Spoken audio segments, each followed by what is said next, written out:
Well, today's chapter, Daniel chapter 11, is a incredible, incredible chapter. It's just brims with prophecies concerning Israel's 69th and 70th weeks.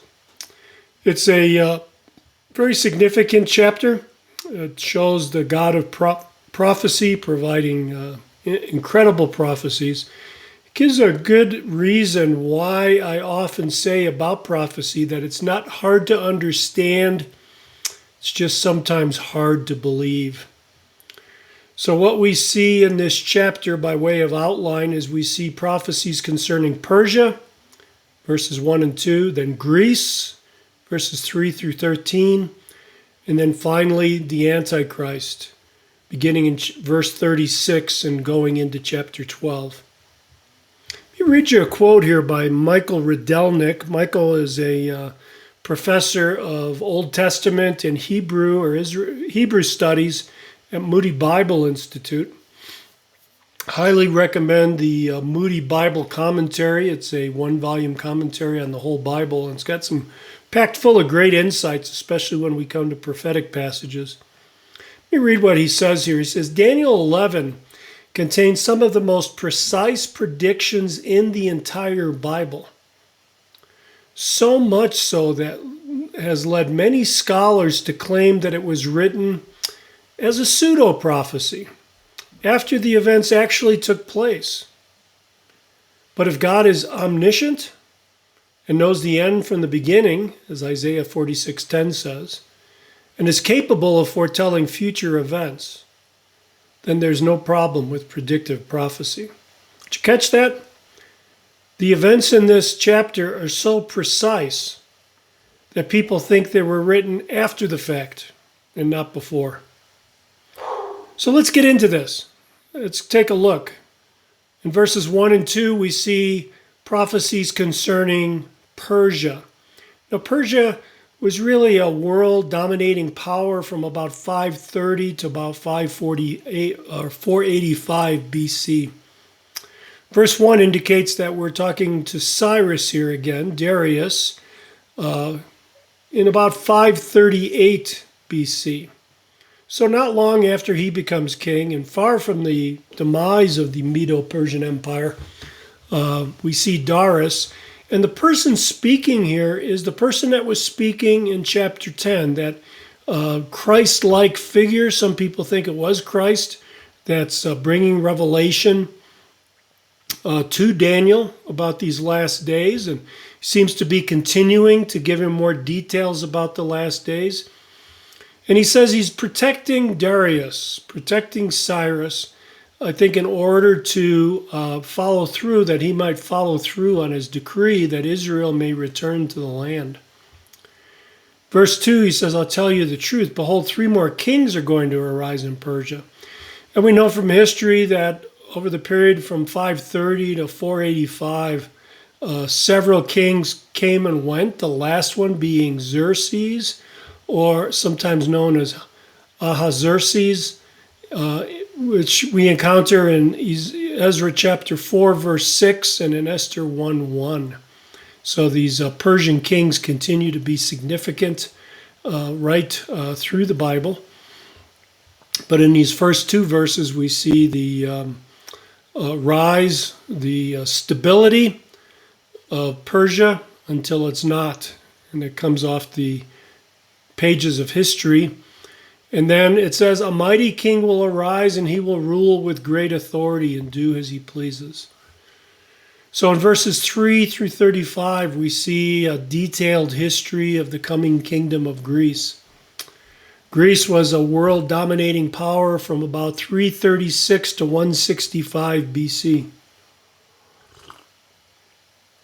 I'm not going to go through all the details here. Virtually every verse is a detailed prophecy that we can trace in history. Verse 3, for example, talks about the reign of Alexander the Great. So if you're dirtying up those clean pages in the Old Testament next to verse 3, you might want to pencil in Alexander the Great.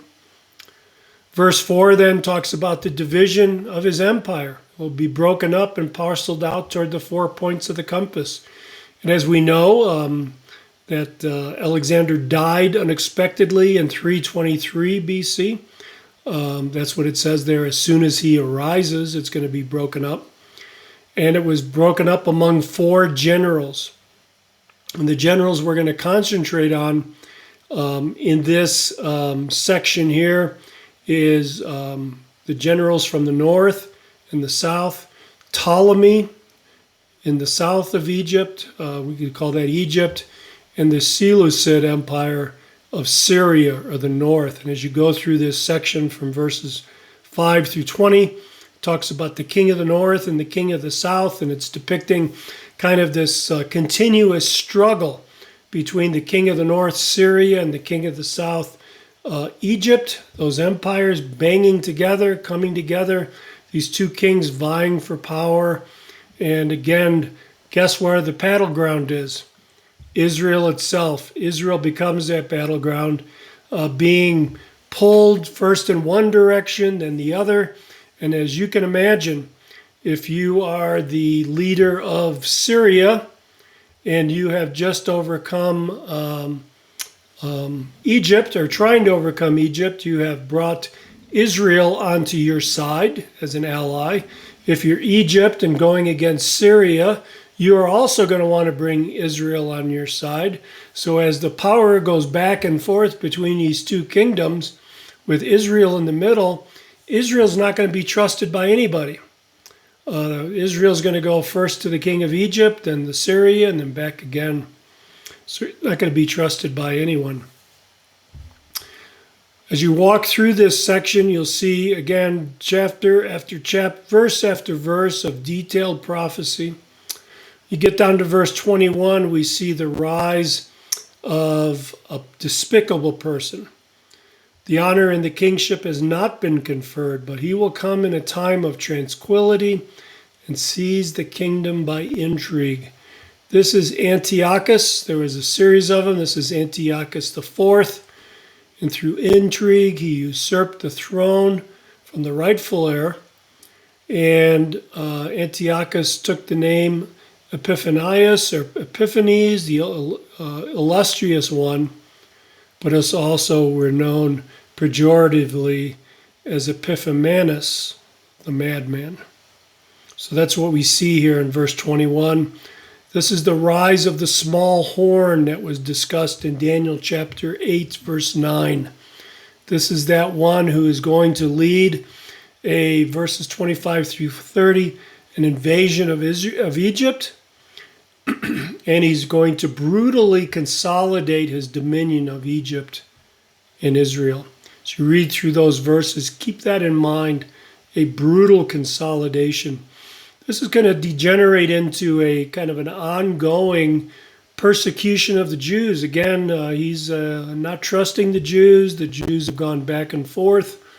So in verses 31 through 35, we see a description of this fearsome persecution. He desecrated the temple. He humiliated the Jews.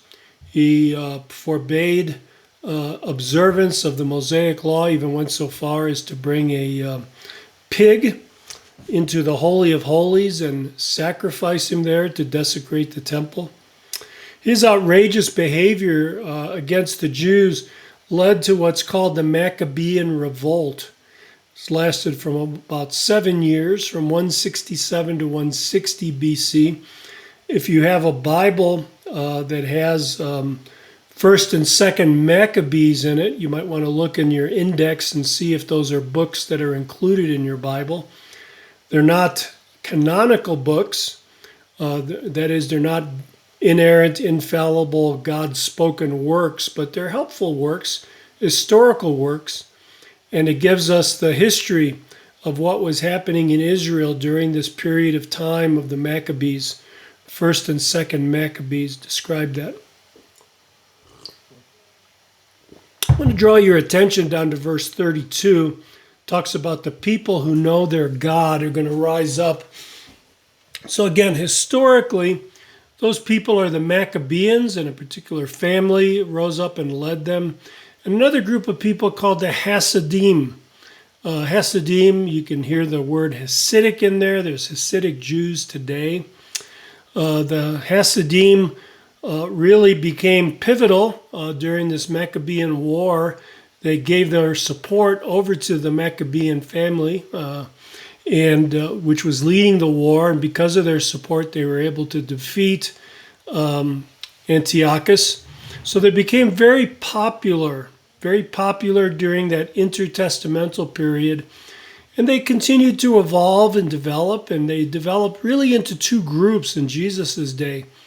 The Essenes, which we don't hear much in the Bible, the Essenes were a very separatist people and wanted to maintain as rigorously as they possibly could observance of the Mosaic Law. The other group was not so separatist, but they were also very concerned about the obedience to the law.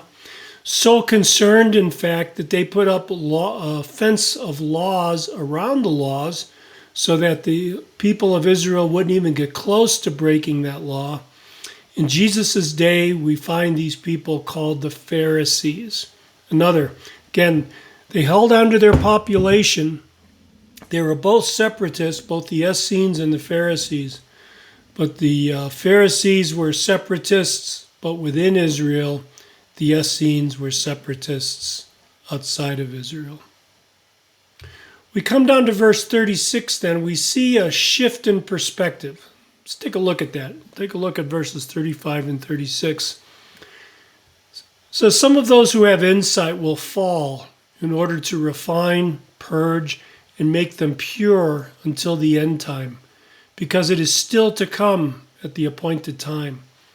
Then the king will do as he pleases. So this seems to be a king that's arising in the end times. And he'll exalt and magnify himself above every god, and will speak monstrous things against the God of gods, and he will prosper until the indignation is finished. For that which is decreed will be done. So again, the shift of perspective to the appointed time, and none of the events that follow now from verses 36 to the end of the chapter really match up with anything that's happened in history at this point. People try to make it fit, but it really hasn't happened yet. And I'm not the only one to notice this. Other commentators point this out, as well as Jewish commentators who are looking at these verses, taking them literally, and they see this as a rise of another king. So this king will be kind of like Antiochus in his hatred, his destructiveness, his ego, magnifying himself above even God. But later revelation is going to show who this person is. Of course, Daniel and his audience didn't know this. You know it. Both Darby, John Nelson Darby, and Arno Gaebelein identified this person as the Antichrist of Revelation 13:11.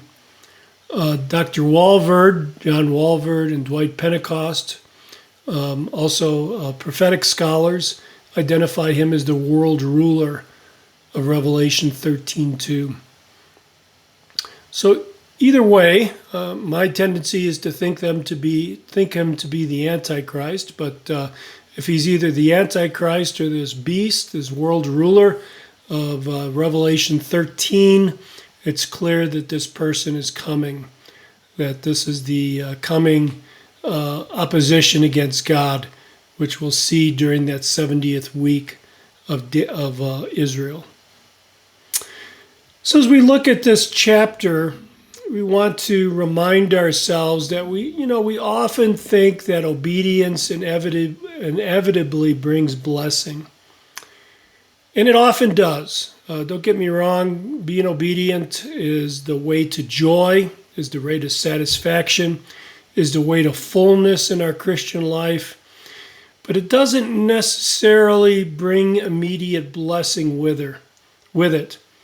Just as often obedience sets us apart, you and I both, as a target of the satanically directed, ungodly people in the world, and unfortunately, I have to say, even in the church. I ask myself, and I pray that I'll ask you, and maybe the Holy Spirit will stir you up to ask yourselves, are you ready to stand firm as Daniel stands firm? Are you ready to continue in obedience even though it marks you out as a target for Satan and for those that follow him? I pray, brothers and sisters, for myself, and I also pray for you that you stand firm, that you don't waver, that you make the decision now so that when the moment of decision comes, you already know which way you're going to go. Maranatha.